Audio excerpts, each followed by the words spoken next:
Welcome, everybody. It's me, Brandy P, with the Yes, I Am the Veteran, and I'm joined by my lovely co-host from the Sentinel Collective, Miss Amelia Peacock. How are you doing, sis? I am doing fantastic, doing well. Well, we have been here, there, and everywhere the last few weeks.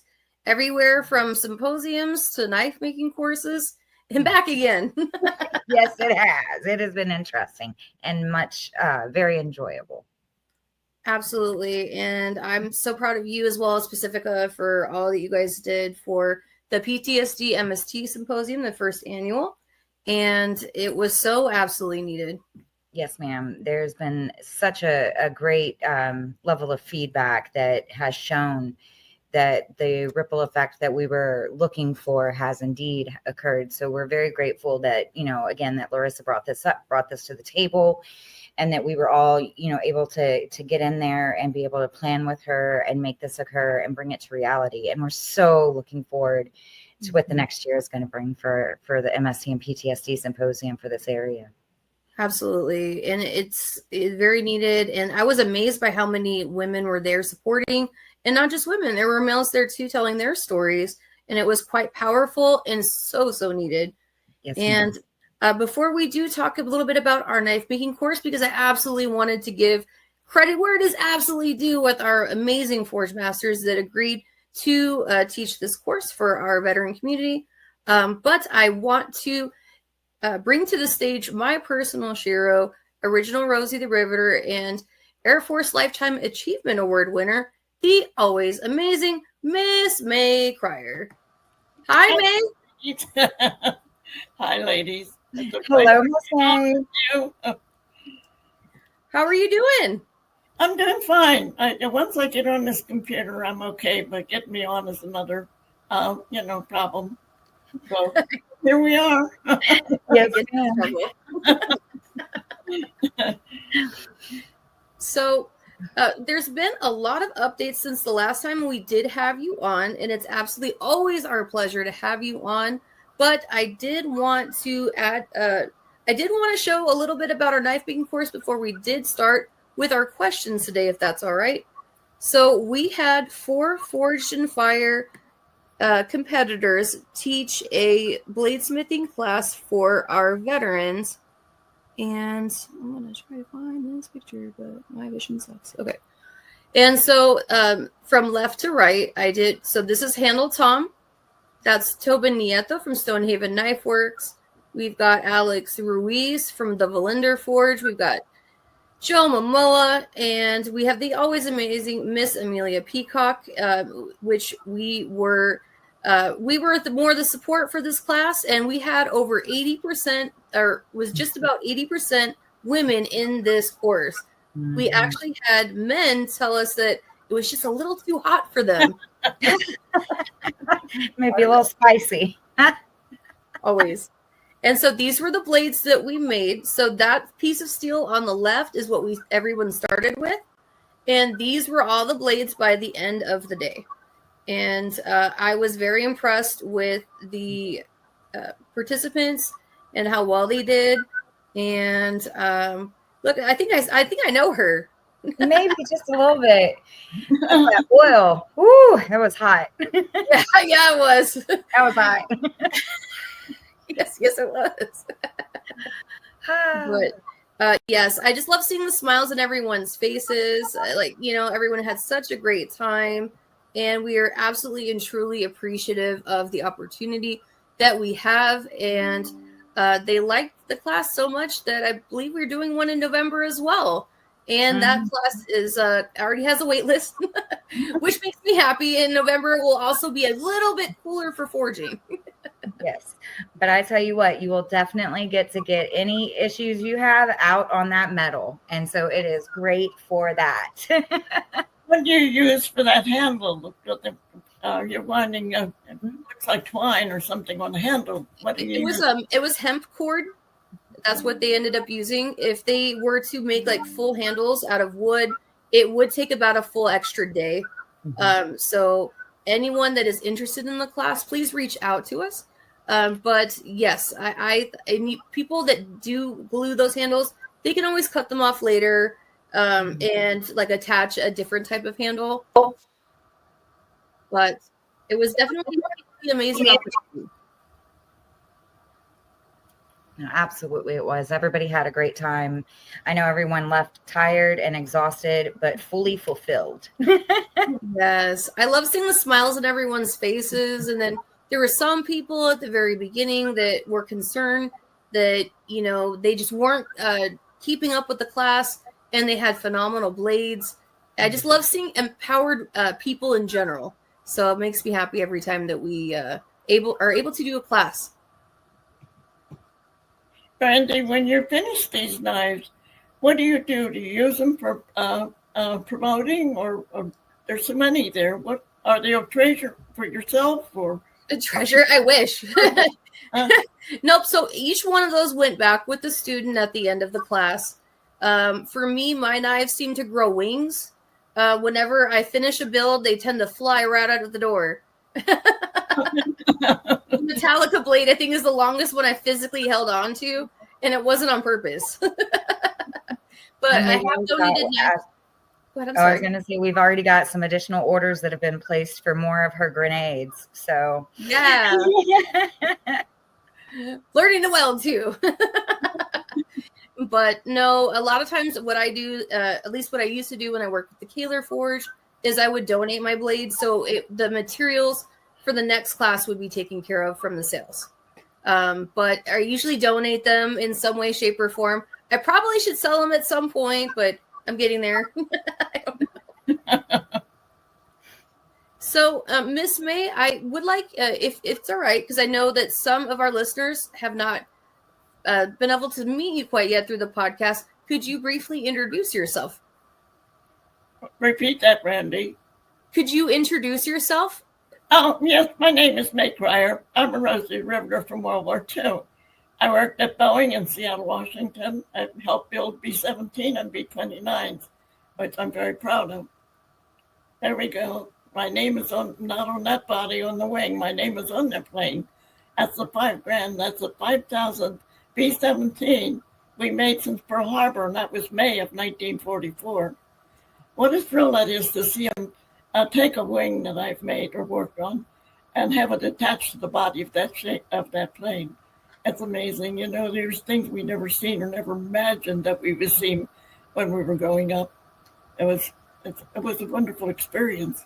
And that's me when I went to work at Boeing.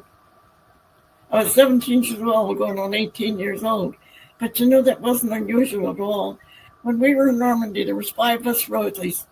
And of the 5 of us, almost all of us we were all from different states. And almost all of us were 17, 18 years old, right out of school, went right to work. It was amazing. And we all took great pride in what we did. That's amazing. It is. And you have so many photos, too, from that era. Like, I can't even find my military photos from 20 years ago. You're doing better than me. Oh, you know, Brandy, I've got so many pictures of my planes, but I have very few of myself. At the time, I don't know, I got one from a photo lab that I, used to be able to walk in and sit down and take a picture for a quarter. I have one with the bandana one, and I just thoroughly dislike it. But that's one of them. But I had very few pictures taken during the when we were working. In fact, I don't remember photographers coming up on our platform. Really? They were sneaky. Yeah, and I mean, it wasn't fair. No, they did. They did went throughout them. Boeing is huge. I don't even remember how many planes we did in a day or two. It was amazing how fast we put up, especially the B-17s. That was my favorite. The B-29 didn't come along until closer to the end of the war. They were having problems with engine fires in the engine with the B. And you want to know something? The women, the wives, are the ones that straightened it out. The men couldn't figure out what was causing the fire in the engine when they would take off. It was because they were revving them up too fast. They wanted to take off in a hurry. So the captain of the Enola Gay went to, I think, it wasn't Sweetwater, Texas at the time, but wherever these rafts were. And he knew that 2 of them were experienced in commercial flying. And so he asked them if they would come try it. And they got that plane off the ground. They proved that if you don't try to rev the engines up too fast, it won't catch on fire. No, a woman did that. There were 2 women did that. Okay. I love that. This goes to show you, even when we riveted, some of us women were much better than the men. Mm-hmm. But of course, the men got paid more and they got the credit. I mean, it wasn't a woman's world. It was still a man's world. And how much did you get paid when you were working during World War II for Boeing? And I think it was 93 cents an hour. That was big. That was a lot of money because most stockbrokers were only paying like 50 cents an hour before the war. So can you imagine not making a living on 50 cents an hour?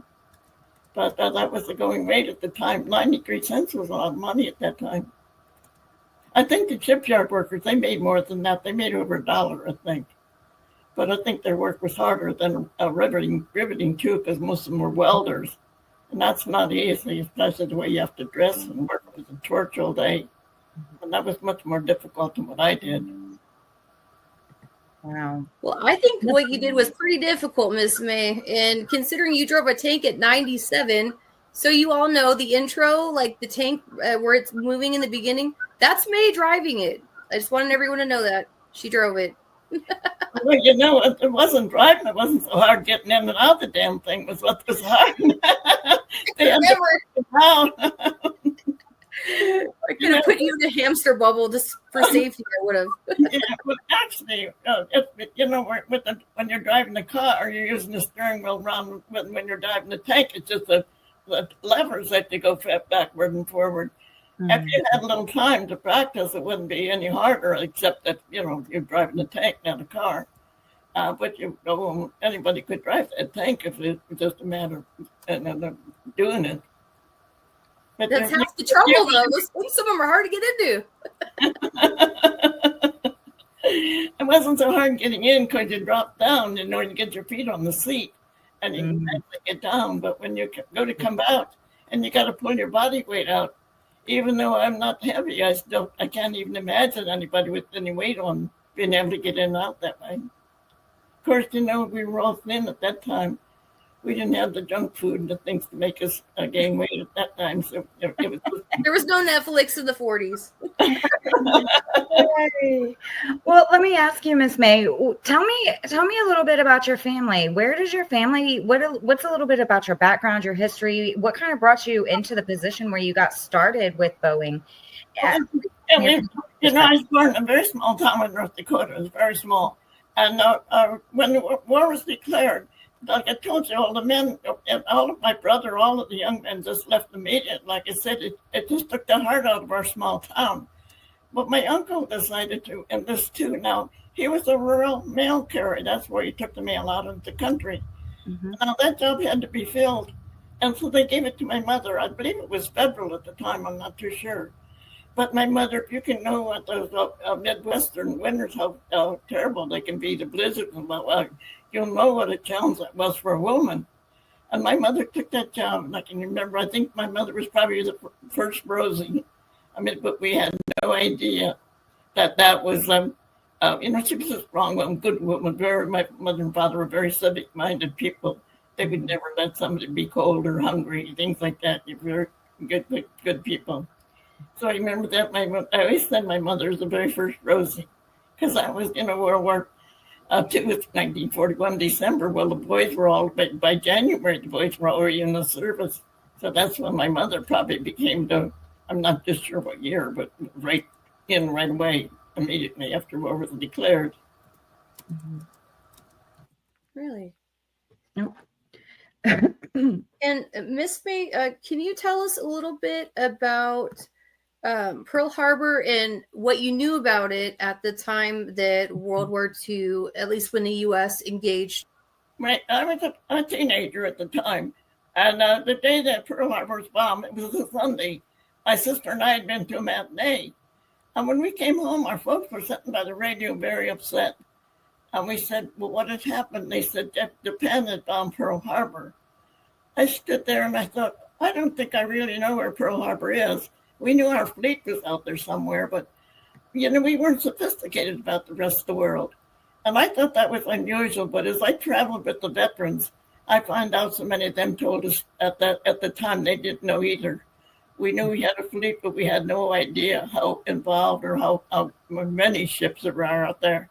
In fact, for so much I learned about it by going there. I've been invited to Pearl Harbor several times, and just going there and seeing those ceremonies and talking to these different people, the different ships and all. Absolutely amazing. If anybody has the opportunity or likes World War II history, it'd be a wonderful trip to take. Absolutely, it would. And so with that, like in your involvement, I know that you're talking about the World War II memorials, but tell me a little bit more about the Women's Memorial, the World War II Women's Memorial, and how is Rhea doing? How is that going?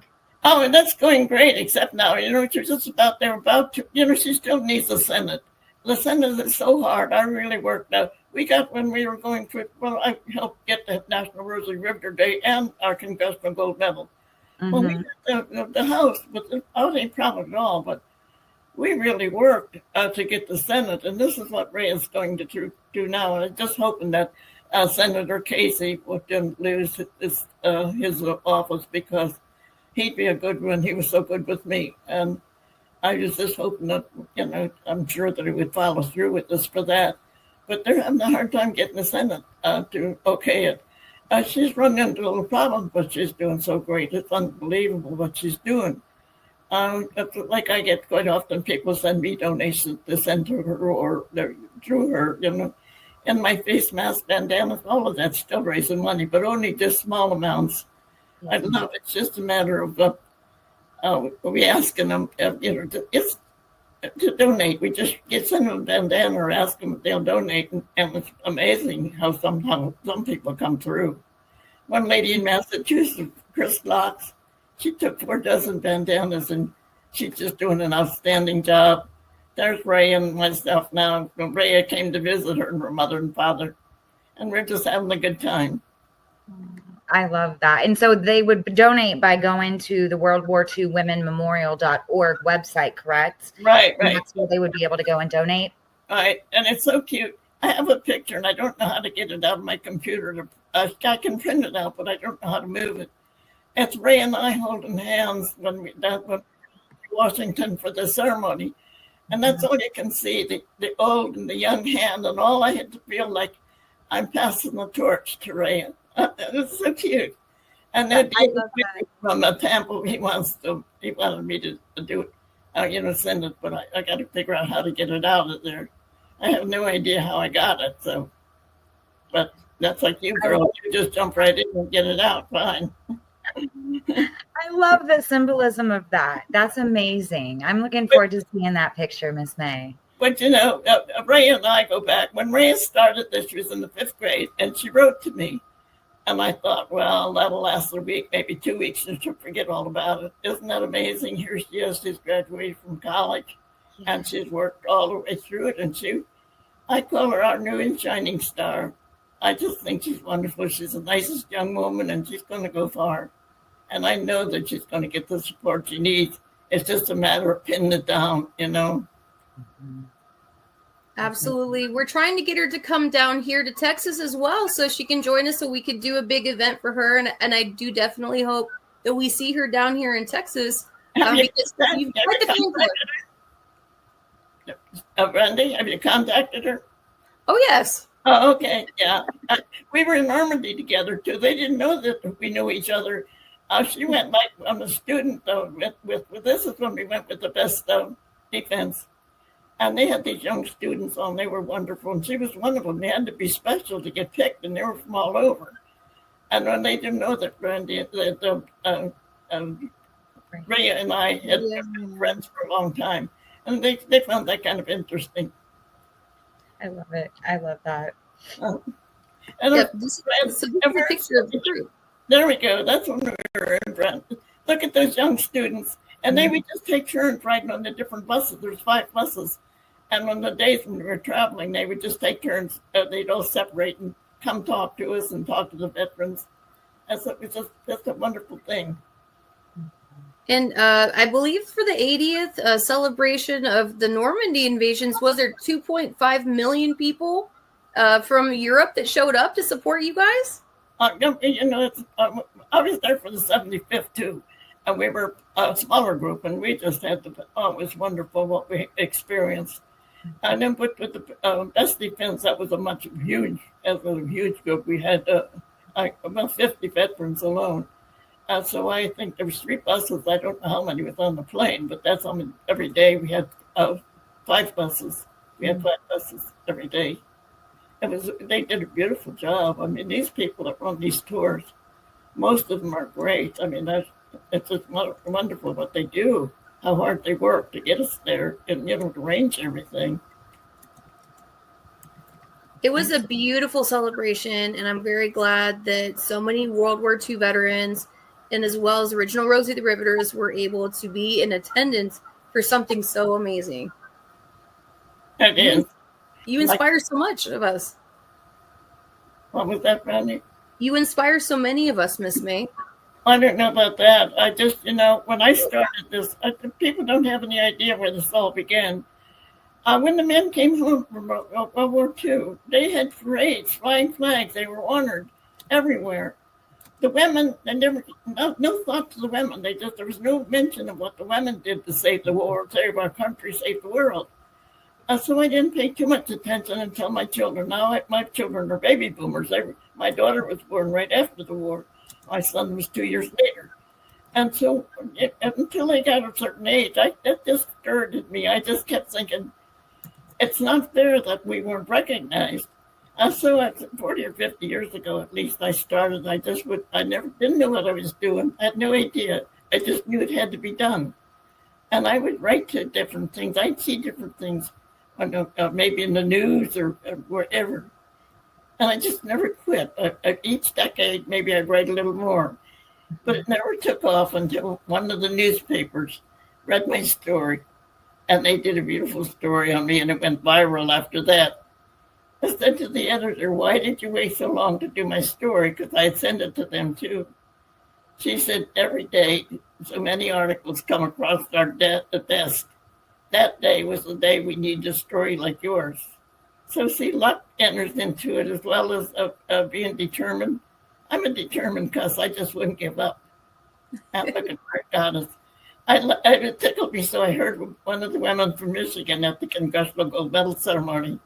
She said, "Who would ever believe this could happen?" And I thought they have no idea how many years so many of us worked to make it happen. It didn't come about overnight, that's for sure. And it didn't come about easy. And you've got to meet the right people. And not only meeting them, you've got to, it's like when you talk to your senator or something, you want something. Well, you've got to do the background work. You can't expect him to do it all. And some people don't like that, and they don't do it, and then they blame him. So I said, he always marveled over. I had everything on the background. I used to walk the halls in Washington. You can't imagine. One day I walked 6 miles, in the halls, and ding dong. I believe that. But we had so much fun. I just remember the day we went to Cory Booker. He's a senator from New Jersey. We had more fun in his office, even if they're not there and we don't get to meet them. It's so much fun to meet their staff because, their staff does so much for them. You can't reach them. You go through the staff to get to them. And one of the biggest thrills of my lifetime was meeting John McCain.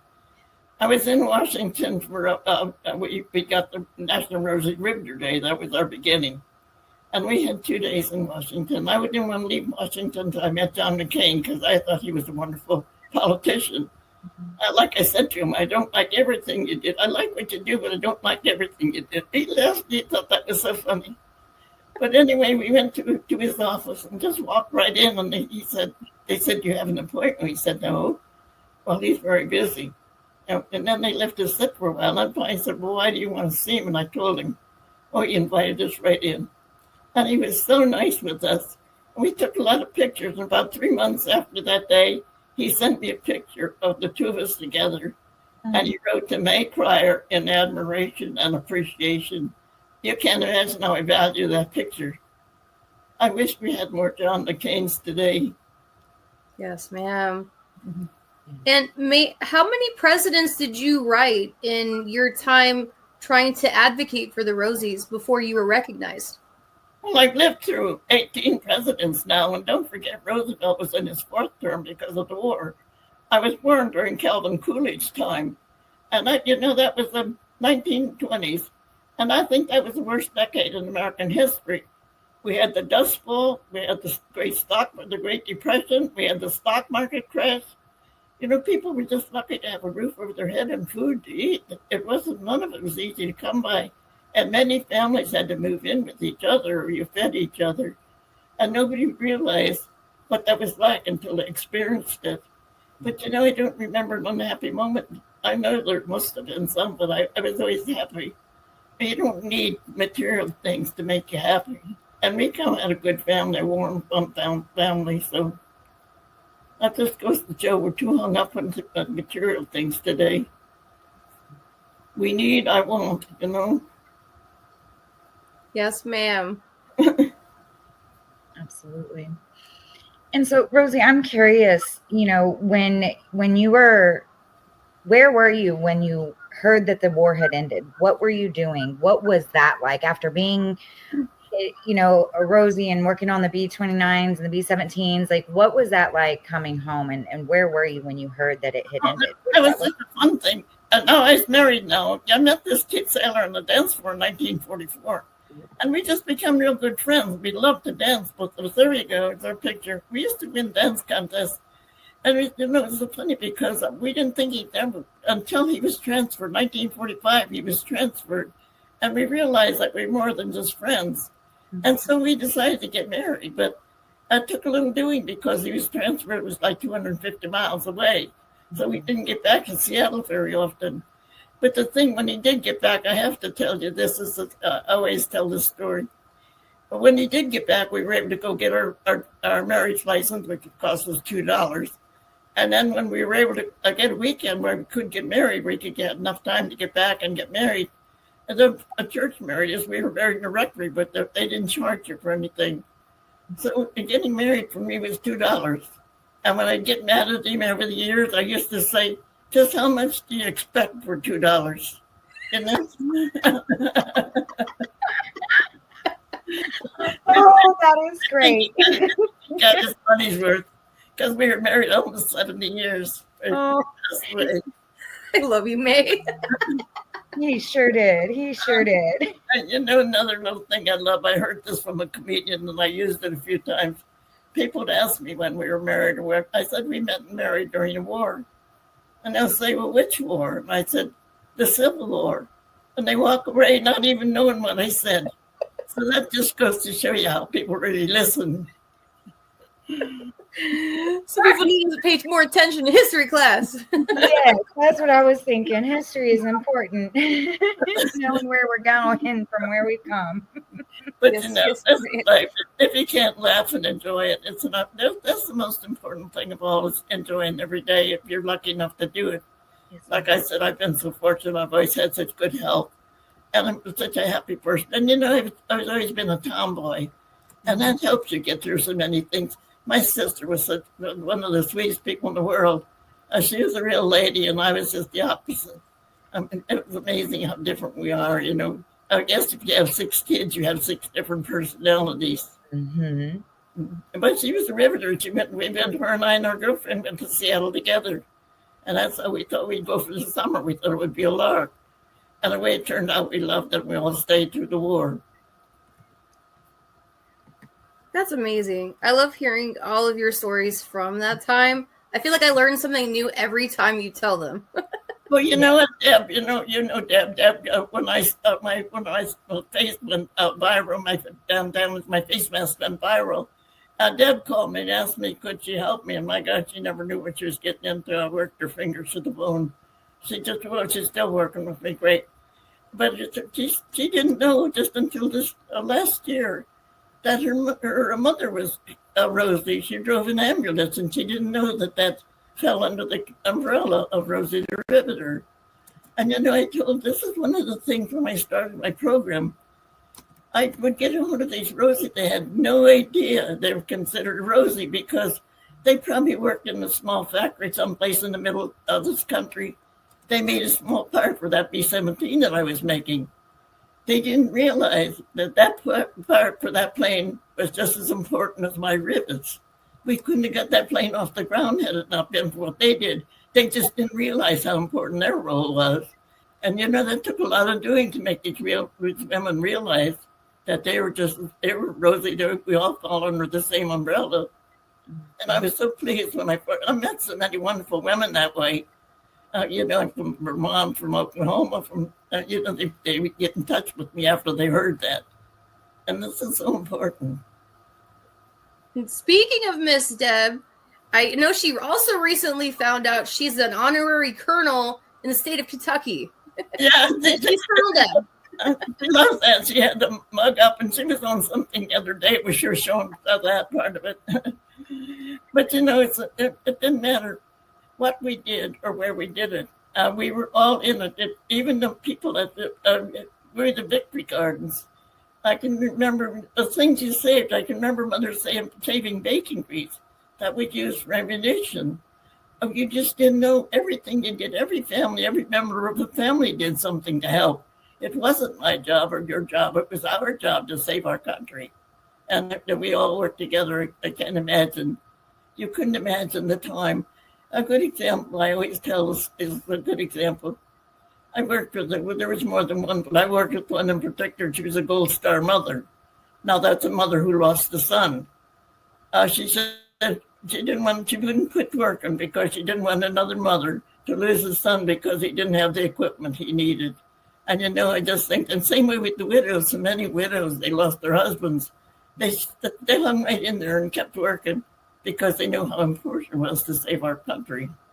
And this is the caliber of the people. I can't imagine it, being I'm almost 100. I've seen so many changes in behavior or women. It's just like, I always use a good example of respect.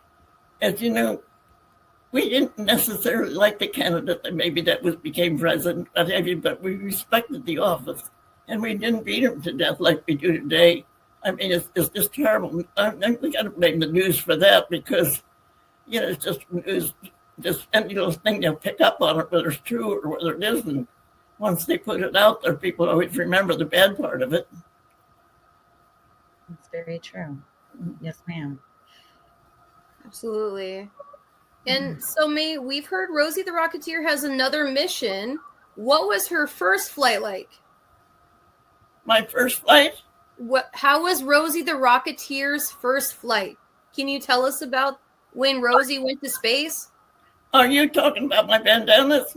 My face mask? Oh, yeah. They were laughing. They kidding me if I was going up. And I said, are you kidding? But, the story behind that, a lot of people don't know. I was asked to be on a STEM program with Congressman Fitzpatrick, Senator Casey, and David Calhoun. He's the CEO of Boeing. He's the one that's on the pan now. But before we had a STEM meeting, it was 8 schools and 100 students. And Dave Calhoun got on the phone. He said, May, don't hang up when we're over. We got a surprise for you.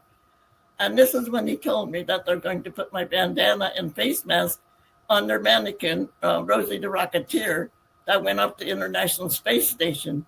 You can't imagine. There's my. But it was delayed because the first time they had problem with the rockets. It was delayed, I think, about a year. But when it did go up, and we had to wait for the rocket for them to open the capsule. When they opened the capsule, I could read what I wrote on that bandana. I wrote, to the moon and the stars, May Krier, Rosie, Riveter. My father was a great storyteller. That was our only entertainment. And he used to talk about the moon and the stars, always the stories about the moon and the stars. All I could think of when I read that, I wish my father could see that. That's so beautiful, May. I love it. When they came back to Earth, they invited me to Washington. You see there now, they framed him. And they gave him back to me. They gave me a medal that had gone up there to the space too.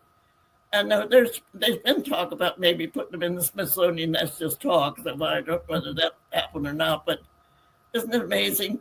When I was down to Capitol 4 this year, that beautiful ceremony in Washington, afterwards we were with the whole group of the people that put it together. And they asked me what would I say was the highlight of my career. Well, things I've said, I've done so many wonderful things and I've enjoyed everything, but I would have to say the most unusual probably is get my bandanas into space. How many, it's unique. But, but I've done so many, you just can't pinpoint anything in particular. Unlike the Air Force, I've had such a good time with the Air Force. They've given me a Lifetime Achievement Award. In fact, what's up here above me? They flew me to Salt Lake City. They flew me to Oklahoma City. Last year it was going to be Dallas, but they changed that and they finally ended up canceling it. But I've been in the Pentagon. You can't imagine. They gave me my 93rd birthday party in the Pentagon. Was that when you got to meet General Hap Arnold? When did you get to meet him? Oh no, that was World War II. Okay. That was so unique because I worked on the wings, and the wings were set up on a platform, so you have to get off the platform when they're moving that wing and going to attach it to the body. So it was my sister and I think there might have been 6 or 8 of us, I can't remember. We got off the platform, we're standing down there when he came by, and he just stopped and talked to us. He talked so nice to us. And before he left, he shook our hands and thanked us for what we were doing. And when he left, he just made us so proud. And of course, that's a thing they do to encourage you to keep doing what you're doing, but never forgot him. And now when I go to the Pentagon, they're all so amazed when I say I shook hands with Hap Arnold. Yeah. Because he's everything in the Pentagon. The godfather of the Air Force. Yeah. Right.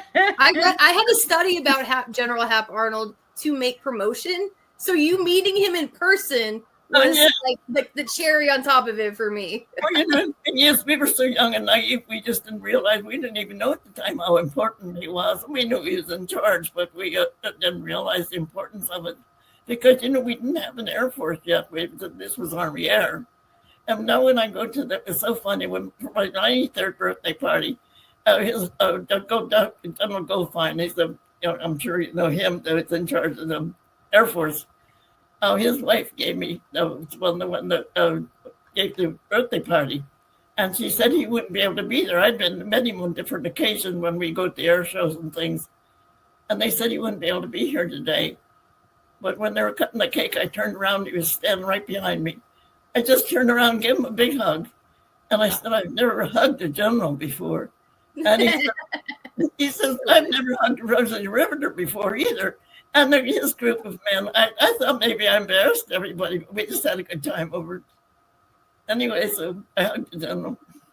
I love that. That is so, I love the stories that you have, the experiences. So much fun through all of it. It's just, I said, like the Air Force, they've just been outstanding with me. I've had so much fun with them over the years. So, but it's not just the Air Force. When I go to my next event down in Washington, as the American Valor. That's when I just love those cadets. There's so many young cadets there. And I just love them because it's so new. It's kind of like the babies of the group or something. They're so enthused and up to, and they're so sharp looking. They're so nice. They're the nicest group of young people. I just love seeing them. In fact, I've made 60 deck pieces to take with me this year to give the girls. Because they seem to like what Rosie Riveter stands for. So, that's you awesome. You are quite literally, Miss May, a living legend in history.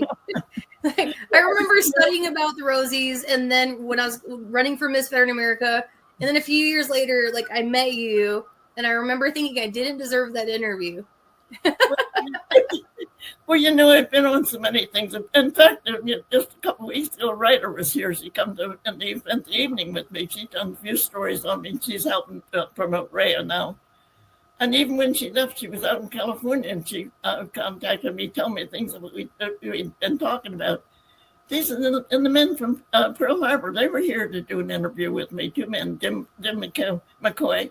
He's the one more or less in charge of the Pearl Harbor affair on December 7th. And it was just so nice to meet these people. I did a school Zoom. It's such a variety of things I do. And I was on Forbes. I don't know if you see Forbes. I was on Forbes 50, over 50 impact this year. I was stunned to see myself on there with Cindy McCain and Melissa, what's her name, Melissa, the ones with the not Job's, but what's Melissa's last name? The important people that have the God, I hate that. I'm terrible with names myself. Well, Anyway. Later, not a problem. I had to laugh. I thought, what the hell am I doing on with these kind of people, But it doesn't matter. It takes people like us to make the wheels turn, Well, I guess you'd call us the grease that makes the wheels turn, right? It's amazing that we all need each other. That's the thing. You asked me one of the questions of what do they feel about women when they first started to become successful. All I can remember is if a woman started rise to the top, they'd call her a bitch. And that just angered me because she was every bit as smart. She probably qualified more than the man. Why were they picking on her just because she was a woman?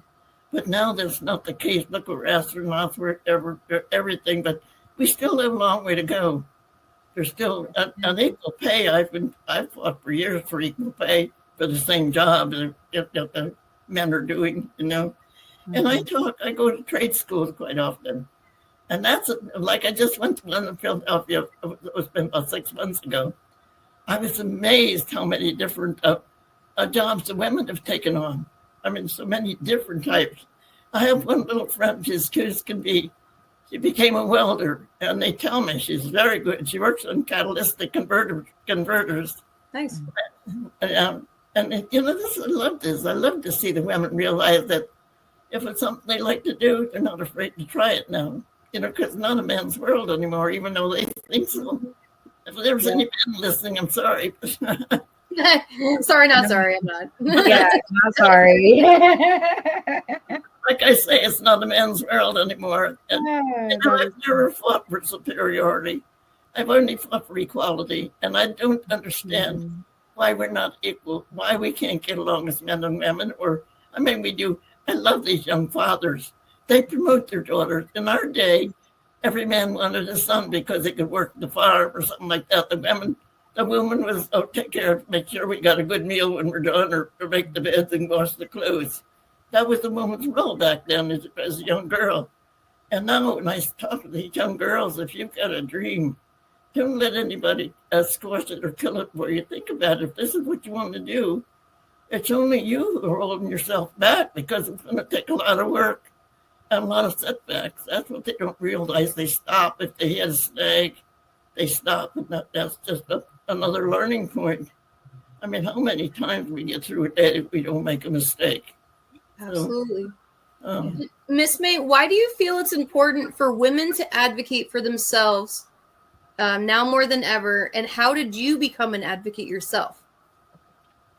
I don't know how to tell you about me. But I just think, like I said, if it's something you want to do, you don't have to think of it as competition with men or women. It's just something you've got to be determined that this is what you want to be. Look at years ago, they wouldn't dream of letting a woman be a doctor. But look at how many wonderful women doctors we have today. I think we set our own goals. That's the bad part. Women are hard on themselves.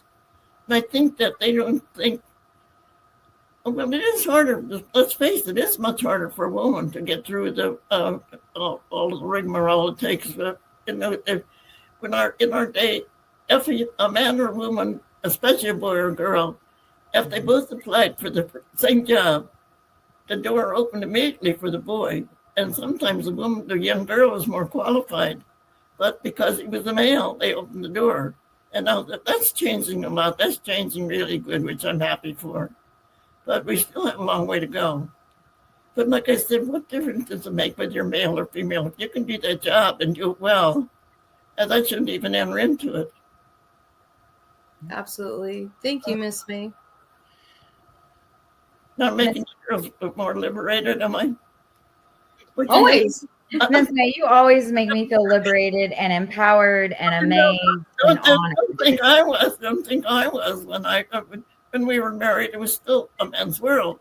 I had a great husband, but we all catered to him. After he passed away, he lived to be 93 and was a good husband. After he passed away, I said one day, my husband was easy to cook for. And I realized, well, I cooked everything he liked. That's why he was good. You don't realize this. Mm-hmm. But it wasn't a chore or anything. I didn't mean it in that way at all. It just means that our thinking had to change. And I'm sure had I gotten him more determined, he would listen, because I never asked for when they say ask and you shall receive, or demand and you'll get it. I never did, because we're always learned to play from young girls. So, but since then, I don't. Like I said, I'm losing my knee, but I still have my mouth. Words to live by. Yes, When ma'am. you do so much on the computer, you wouldn't believe it because of the trouble I have getting on with you ladies. But I do a lot. There's not a day goes by that I don't do a lot here. And now what I'm doing, I get so many requests for signatures, pictures, and just everything. Now what I'm doing, I said, all right, you're asking a favor of me. Now I'm going to ask a favor of you. Donate to raise fund. That's right. And so anybody who wants to check out her webpage, it's https://WWII womenmemorial.org. And if anyone has any questions or wants to reach out as far as donations, and you are not able to find it, please reach out to us and we'll be happy to connect you. But this is not just for one singular person. This memorial represents over 16 million women who stepped up when the nation called for aid in their factories. Literally, the economy went from 1% women, 99% men, to the next year being the exact opposite. And so there's so many women that did not ever know in their lifetimes they were Rosies. And it's so important now that we're looking at our history and we're supporting. And right now, Raya has so many years in which to come up with the amount to have those memorial in the National Mall. I could not imagine being her age and having to raise that amount of money. So we here at Yes, I Am the Veteran are absolutely happy to support in any way that we can as well. Well, Brandy, Dave Winters from Florida, Tampa, I do his program. I've done it quite a few years. He's the same way. He's just wonderful with the women. He's good with everybody. He supports the veterans, wonderful, but he supports women just as well. And I just love it. Now he's very good support for Ray. He's doing a lot. And you've met Dave Winters, right? Oh yes. I'm looking forward to seeing you both in December as well. Yeah. And he just works. It's just wonderful the way he works for women as well as the men. Doesn't seem to matter to, and he appreciates anything you do, anything at all. And he's really been doing good for raising money for Ray. And he's an inside track to people who might, and you're just going to need big time donors. I mean, companies, organizations. She'll never make it on what I, earn for her, $50 or $100 here and there. That'll never do it for her. She's got to get big bucks. I never had to earn money, so I never fell into that category. But we can help Ray in any way we can, because once she gets that, I forget what the cost of the money. $7 million, I think they said. What's that thing? I think they said $7 million. I think that's what Dave told us. Yeah, and no, the thing is, once she does get that installed, she's got to maintain it for 7 years before the park pays over. So she's got to earn money for a lot of money just to maintain that for 7 years. And then after that, they take over. But I said to Rhea, you're going to be a famous young lady. And she's sweet. And she speaks so well. I like that when she gets up and speaks. She's what we need. She's, like I said, she's a shining young star. And it's very nice. Yeah, absolutely. And it was so nice seeing her in Washington at the Congressional Gold Medal ceremony as well. And she spoke very well, and her mom was very lovely. It was nice to meet them in person as well, as meet so many other original Rosies, as well as see you, Miss May. I always look forward to seeing you. And it's like I said, this has been so great for me. I've done it all, I've worked on it for so many years. And like I said, I had no idea where I was going. I never stood up and spoke. You can't imagine how nervous I was the first time they asked me to speak. And I said, you just do what you have to do when when you're determined about something, and don't give up. And like I said, I had no idea where I was going with it, but I knew it had to be done. And I just never give up. And And I know I'm not exactly, it's 40 or 50 years. I've lived here in this house 45 years, and I started before we moved here. So that's roughly what I've done. And when I was able to go to Washington and walk the halls, I just thought some of you really like, some of you don't, you think I'll never vote for him kind of thing. But it's just so interesting because you learn every day, everything you do, you learn so much from them as well as they're learning from you. But it's amazing. I didn't even know when I started just exactly how our capital, how our everything worked in Washington. I knew that in itself is an education. But it, just like I said, like that one day, I remember one day we walked the whole 6 miles. That was the only time I remember how much, because there were certain days we had appointments. Like we had an appointment with Elizabeth Warren, and I wanted to meet her, but we had a snowstorm that day, so we did get to meet Amy Klobuchar and a few like that. But it was you got to accept what works, You can't control Mother Nature, so you just go along with everything. That's like I say, Mother Nature's taking her toll on me, whether I like it or not. So, well, you still pretty much, I'm pretty sure you walked at least 3.5 miles at 97. But I definitely can understand sometimes your body wants things that you mentally don't. Well, when I was in Normandy for the 75th celebration, I had not a problem in the world. I could climb mountains. Now I can't even climb molehills. So, but that's something you have to accept it, to say this is very difficult to accept when things start going wrong for you, because like I said, I've always been so healthy and all. But you can't fool with Mother Nature. Up there, you can still mount molehills, Miss May. I know you're still driving that. I still cut my grass. I'm going to have to get a lawn service probably next year. But in fact, I just cut it the other day. But I've moved everything that's in my way. I used to have flower beds and fountains and things. I've taken all that out because I've got to have a straightaway. I can't have anything where I've got to turn, work around. So, but I still do it. I love that. But I love being outside. I don't want that taken away from me. As long as I can do it, I will. I can't see any reason why I can't. I mean, some people think that. You are Rosie the Riveter. Why would you say you couldn't do it? Like, it's like the opposite. Yeah. I remember one man saying to my son, "Oh, don't let her do that." I guess, but I said, he said, "Try to stop her."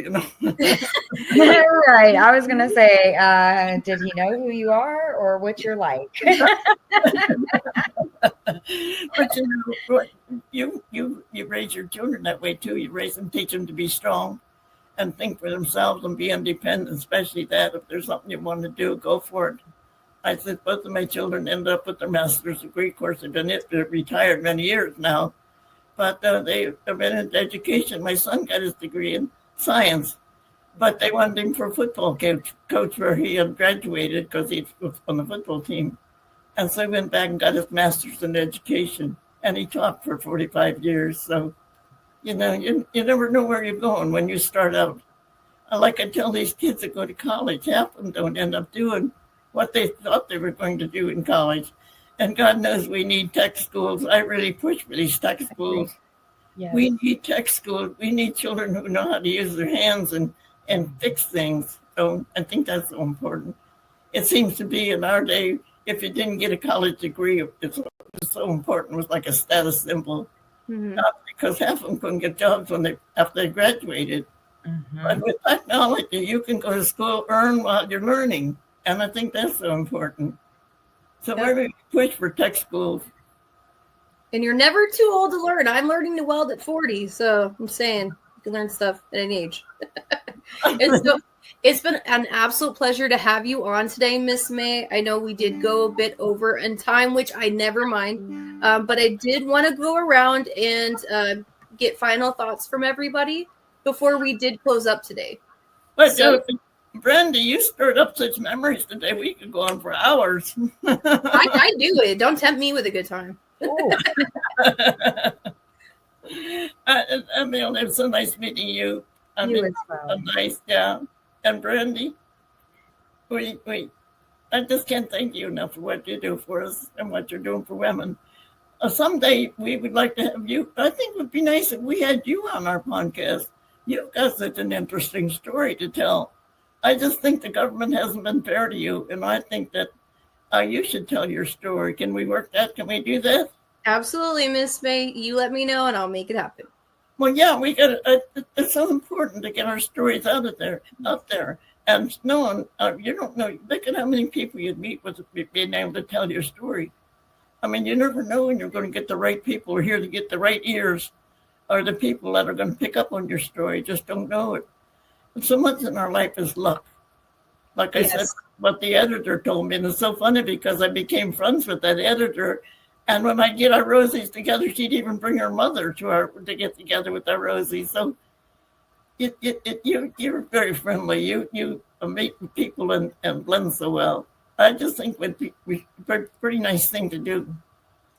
Well, anytime, I'm absolutely happy to support. Always, you know that, Miss May. And so for everybody listening, Miss May also has a podcast. She is 99 with a podcast, and it is called Breaking Barriers with May Krier. And if you want to check out her previous episodes, they are on her Honor Rosie Facebook and YouTube pages. And we are working on getting them on all platforms once again. And I would just like to say, Miss May, thank you so much for being one of the, those trendsetters, the gatekeepers, the ladies that have really paved the way for those of us coming behind you, because we would not be where we are at today if it wasn't for you having your voice. And that is so, so very important to me. So I greatly appreciate that, just from a personal standpoint and from a community standpoint, because your experience and everything you've gone through and fought for is so important for us to keep in our hearts and our minds as we continue to go forward and continue to fight for a better way. Thank you. There was many women before us that left their footprints in the sand, but there was so many of us, and that was so beneficial because we did it with numbers. Yes, you did. Yeah. And you ladies are the true sheroes, and I think for many generations to come, they will absolutely know who Rosie is. I know everyone that I know is going to know who she is. So I'm a very old lady. So absolutely, Miss May, you are an inspiration to so many people. Thank you for all that you do and all that you inspire. Like, you inspire me all the time. I went from having a TED Talks giver tell me I was a terrible person to, continuing to help people, continuing to advocate. And I've been able to help so many other people along my wild adventures. Some of them with tanks, some with flamethrowers, some with other stuff. But at the end of the day, it's all about educating, empowering, and inspiring others. And so thank you, Miss May, for teaching me so much. And just remember this. We can do it. Yeah. Are we going to do a power up before we close? Okay. All right, Miss May, can we power up? We can do it. What about you, Amelia? Yeah. All right, Aurelia, take us away. Thank you so much, Miss May. Next week, we will have Vetted on. And have a good night from us at the Yes, I Am the Veteran podcast. Take us away, Aurelia. Thanks. Hi, I'm Aurelia. Just a reminder, smash like, hit subscribe, and click the bell.